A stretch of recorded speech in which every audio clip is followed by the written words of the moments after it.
ကျတော့အလုံးမဲမင်္ဂလာပါကျမတို့တွေအရှိမှာပေါ့နော် monthly syllabus လေးဆွဲခဲ့ပြီးသွားပြီဆိုတော့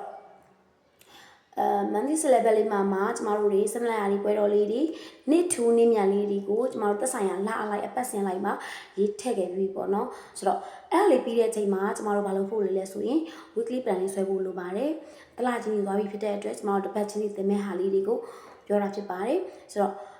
ကျမအခုပြောနေတဲ့ lesson plan ဆွဲပုံဆွဲနည်းဒါကပဲမှန်တယ်ဒီလိုပဲသွားမှအဆင်ပြေမှာမျိုးမဟုတ်ပါဘူးဒါကတော့ကျမရဲ့အတွေ့အကြုံနဲ့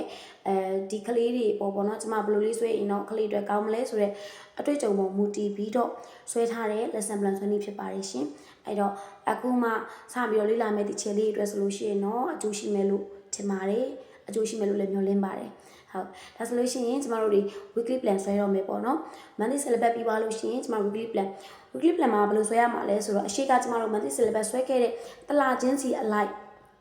အကြောင်းအရာလေးတွေကိုထပ်ပြီးတော့မှအပတ်စဉ်တစ်ပတ်မှာကျမတို့ဘာတွေသွားမယ်ဆိုတော့နှုတ်ကလေးတွေကိုထပ်ပြီးတော့ထုတ်တာမျိုးပြောတာဖြစ်ပါတယ်ဆိုတော့စနစ်ပို့ပြီးစနစ်ကြအောင်လို့ပေါ့နော်ဆိုတော့လာပြီးတာနဲ့ကျမတို့ကအပတ်စဉ်တိုင်းလေးတွားရမယ်တင်ရမယ်ဟာလေးတွေပြီးတော့ကလေးတွေကိုဘာလေးတွေကို focus ထားမယ်ပထမအပတ်မှာတော့ဒုတိယပတ်မှာတော့ဘာလေး focus ထားမယ်ဘာလေးသိချင်တယ်ဆိုတာမျိုးလေးကိုကျမထပ်ပြီးတော့နှုတ်ထုတ်တာမျိုးကို weekly lesson plan လို့ပြောတာဖြစ်ပါတယ်ဆိုတော့ဒီဘက်စာ lesson plan လေးကိုကျမကဆွဲပြထားပါတယ်အသေးစိတ်လေးဆိုတော့အဲ့ဒါလေးကိုလေ့လာမယ်ဆိုလို့ရှိရင်တော့ဒီချေတို့သိသွားပါလိမ့်မယ်ရှင်ဒါဆိုရင်ကျမက group ထဲမှာလည်းဒီ